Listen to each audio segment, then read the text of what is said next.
Hello दोस्तों, कहानी की इस नई सीरीज़ में हम लेकर आए हैं आपके लिए एक और नई कहानी। इस कहानी में मैं एक लड़के का रोल निभा रही हूँ। दोस्तों, अगर अभी तक आपने हमारा चैनल सब्सक्राइब नहीं किया है तो प्लीज़ सब्सक्राइब कर लीजिए। दोस्तों, आज की कहानी बहुत ही ज़्यादा रोमांटिक होने वाली है, तो कहानी को लास्ट तक ज़रूर सुनिएगा। दोस्तों, मेरा नाम पंकज और मेरे पड़ोस में एक कपल रहने आया था।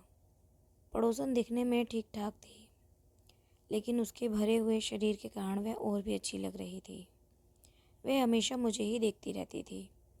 जब मैं कभी कहीं काम करने जाता था और ख़रीदारी आदि के लिए बाहर जा रहा होता था, तब उसकी नज़र मुझ पर ही थी। एक दो बार उसने मुझे मीठी सी मुस्कान भी दी थी। मुझे उसका तरीका समझ नहीं आया, क्योंकि आज तक मेरी उससे कभी बात नहीं हुई थी। मैं दिखने में बहुत सुंदर था, तो क्या वह मुझे इसलिए देख रही है? ऐसा विचार मेरे मन में आता रहता था। इसीलिए मैंने पता लगाने का फ़ैसला किया और एक बार मैंने बाहर जाते समय उसके सामने गाड़ी पार्क कर दी और फ़ोन निकाल कर फ़ोन पर झूठे बोलने का नाटक करने लगा। मुझे किसी का फ़ोन नहीं आया था। मैंने फ़ोन पर कहा, मैं तुम्हारे बारे में कुछ नहीं जानता, हमेशा मुझे ही देखती रहती हो और मुस्कुराती भी रहो।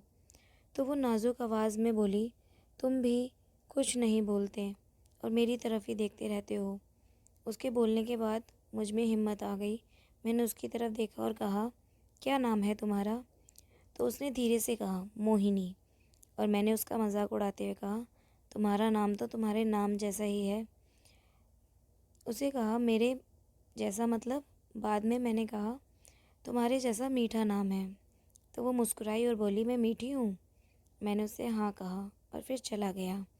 और अगले दिन भी मैं उसके घर के पास खड़ा रहा जब वो काम कर रहे थे। तो उसने मुझे आवाज़ देकर अंदर बुलाया और मेरे लिए पानी लेकर आई।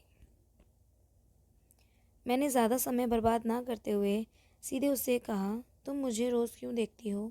उसका क्या कारण है? तो वो बोली, तुम्हें देखकर मुझे मेरी पुरानी यादें याद आती हैं, इसीलिए मैं हमेशा आपकी ओर देखती हूँ। लेकिन आज तक कभी तुमसे बात करने की हिम्मत ही नहीं हुई, क्योंकि तुम मेरे बारे में कुछ और सोचोगे, इसलिए मैं तुमसे बात नहीं करती थी। बस तुम्हें देखती ही रहती हूँ। मैंने उनसे पूछा, अब जब आपने ये कह दिया है तो बताओ, आपको कौन सी पुरानी यादें आती हैं? उसने कहा, मेरा एक बहुत ही करीबी दोस्त था जो बिल्कुल आपके जैसा दिखता था और हम एक साथ काफ़ी समय बिता चुके थे, लेकिन अब मेरे पास सिर्फ उसकी यादें हैं। तो मैं तुम्हारी ओर देखती हूँ।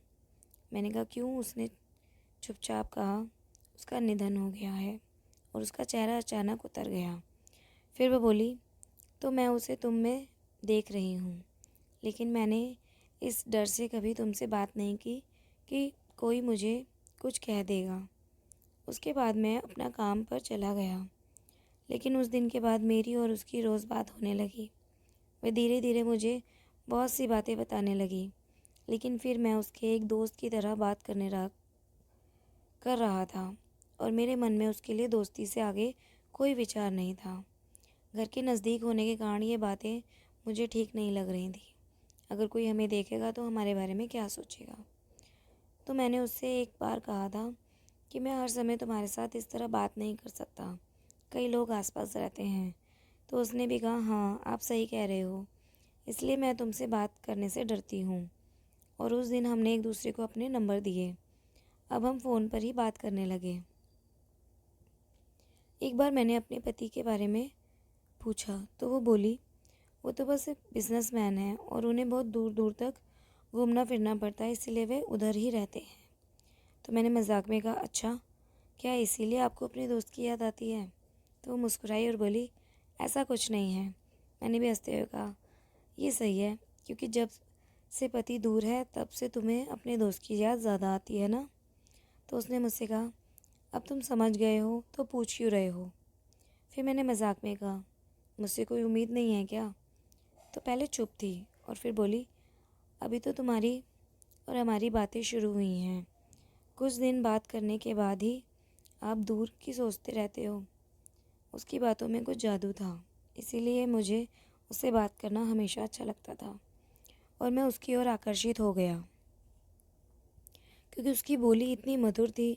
मुझे उसके बोलने का नाजुक अंदाज़ बहुत पसंद आया और एक बार मैं पूरे दिन उसके घर पर बैठा हुआ था और मेरे ठीक सामने ऐसी हालत में काम कर रही थी कि देखते ही मेरा मूड बन रहा था। मेरी हालत ख़राब होने लगी और उसने भी मेरी तरफ देखा और उसने भी मेरी हालत देखी। फिर उसने अलग सी स्माइल दी और उसी हालात में काम करने लगा। लेकिन मैं उसके व्यवहार से उसके मन की बात समझ गया था, लेकिन मेरी हिम्मत नहीं हुई और अब यह हमेशा होता रहता था। लेकिन उसने मुझसे इस बारे में कुछ नहीं कहा और मैं भी उसके व्यवहार के कारण उससे बात नहीं कर सका। मुझे ये सब अच्छा लग रहा था। कभी कभी वो मुझसे बात भी बताती थी और मैं उसका बाहर का काम भी करता था। एक बार उसने मुझे बाज़ार जाकर सब्ज़ी लाने को कहा। मैं उसके लिए सब्ज़ी लेकर आया। फिर वो बोली, आज यहीं खाना खाओ। मैंने कहा, खाना बनाने के बाद मुझे कॉल करना, मैं अपना एक काम करके आता हूँ। फिर वह खाना बनाने चली गई और कुछ देर बाद वह खाना बना चुकी थी। उसने मुझे फ़ोन किया और बताया कि खाना बन गया है। उसके बाद हमने लंच किया और उसके हाथों का स्वाद सचमुच अच्छा था, क्योंकि उसने खाना बहुत स्वादिष्ट बनाया था। मैंने उनसे कहा, तुम्हारा बनाया खाना खाकर मैं खुश हो गया हूँ, क्योंकि इससे पहले मैंने ऐसा खाना किसी होटल में भी नहीं खाया था। मैंने कहा, मुझे अपना हाथ दिखाओ। उसने अपना हाथ बढ़ाया और मैं उसके हाथ को पकड़कर देखने लगा और कहा, तुम नहीं जानती कि तुम्हारे हाथों में क्या जादू है, लेकिन आप खाना बहुत अच्छा बनाते हैं। आज पहली बार मैंने उसे छुआ और वो बिना कुछ बोले मेरी तरफ देख रही थी। अब मैं हर समय बातें करने लगा और जब भी समय मिलता तो घर में आ जाता था। लेकिन हमारा रिश्ता अब थोड़ा आगे बढ़ रहा था, क्योंकि अब हमारे रिश्ते में कोई दूरी नहीं थी। अब जब हम बात कर रहे थे, जब वह काम कर रही थी, तो वह हमेशा एक दूसरे के करीब रहते थे। और अब उस नज़दीकियों ने मुझे उस बहुत अलग महसूस कराया। एक बार मेरी माँ ने मुझे दुकान पर भेजा और कहा, जल्दी जाओ और ये चीज़ ले आओ। मैं दुकान पर जाने से पहले उसके घर पहुंचा और सीधा अंदर वाले कमरे में चला गया। मैं अंदर गया तो मेरी आंखें खुली की खुली रह गईं, क्योंकि सामने जो नज़ारा था वो बहुत अजीब था और वो दृश्य मैंने आज पहली बार देखा। क्योंकि वह ऐसी अवस्था में थी, मैं बता नहीं सकता। मैं उसे घूर रहा था और अब वो मेरी तरफ देखने लगी, लेकिन अब मुझसे और बर्दाश्त नहीं हो रहा था। इसलिए मैंने इसके बारे में कुछ नहीं सोचा और सीधा सामने गया और उसे अपने पास खींच लिया और जो सामने था उसका आनंद लेने लगा। लेकिन वो कुछ नहीं बोल रही थी। जो चीज़ें मैं कर रहा था वह बस देख रही थी। तो अब मुझे भी समझ आ रहा था कि वो भी इस बात का इंतज़ार कर रही थी और कुछ ही पलों में वो भी मेरे काम में मेरा साथ देने लगी। अब बिना देर किए अकेलेपन का आनंद लेने लगे और वो पहले से खुली हुई थी। उसके बाद कुछ भी हटाने में देर नहीं लगी। मैं इन चीज़ों में बहुत अभिभूत था, इसीलिए मैंने कई चीज़ों का स्वाद वैसे ही चखना शुरू कर दिया जैसा मैं चाहता था और बहुत अच्छे तरीके से। अब हमारी स्थिति नियंत्रण से बाहर हो गई थी और हम उस समय का भरपूर आनंद ले रहे थे। उसकी सांसें बढ़ती जा रही थीं और मैं अपने काम में मस्त था। लेकिन मम्मी का फ़ोन आया तो मैंने एक बार काट दिया। तभी दोबारा मोबाइल की घंटी बजी तो मुझे फ़ोन उठाना पड़ा। फिर मैंने फ़ोन उठाया तो माँ बोली, कितनी देर और हो गई है, कहाँ हो तुम, अभी तक सामान नहीं लाए? तभी मुझे याद आया कि मेरी माँ ने मुझे सामान लेने के लिए भेजा था। मैं उससे कहा कि मुझे जाना होगा क्योंकि माँ बुला रही है। वह मुझे ना कह रही थी, लेकिन मुझे जाना पड़ा। इसीलिए मैं वहाँ से चला गया और मैं दुकान पर गया और सामान लेकर घर आ गया।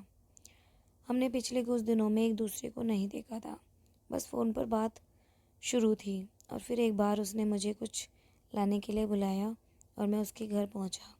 अब हम दो ही थे। जैसे ही मैं घर पहुँचा उसने मुझे अपने पास खींच लिया और आज हम एक बार फिर उसी स्थिति में थे। लेकिन आज वह बिल्कुल अलग लग रही थी, क्योंकि वह मुझे बहुत कुछ देने लगी थी। साथ ही उसका देने का तरीका भी बहुत अलग था। मुझे उससे जो आनंद मिल रहा था, उस दिन हमारे पास अधिक समय था, तो आज हमने इसका भरपूर आनंद उठाया और फिर मैं उसके लिए वह चीज़ लाया जो उसने मुझे बताई थी। अब मैं उसकी याददाश्त का वो पुराना दोस्त बन गया था। तो दोस्तों, ये कहानी आपको कैसी लगी हमें कमेंट करके ज़रूर बताएं और हमारे चैनल को सब्सक्राइब ज़रूर करें और इस कहानी को अपने दोस्तों के साथ शेयर ज़रूर करें। धन्यवाद।